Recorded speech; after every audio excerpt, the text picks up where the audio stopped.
ఏమేమి సౌండ్ చేస్తాయో అడగాలని చెప్తున్నామండి. ఇప్పుడు ఈ యాక్టివిటీ చేస్తున్నాం.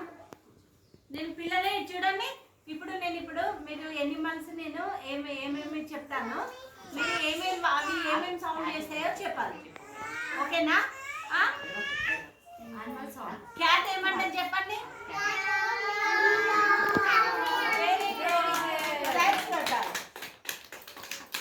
నెక్స్ట్ డాగ్ ఏమంటారు చెప్పండి.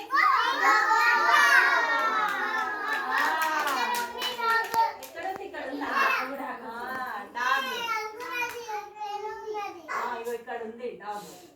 ఓకే, ఇంకా నెక్స్ట్ హెన్ ఏమంటారు చెప్పండి.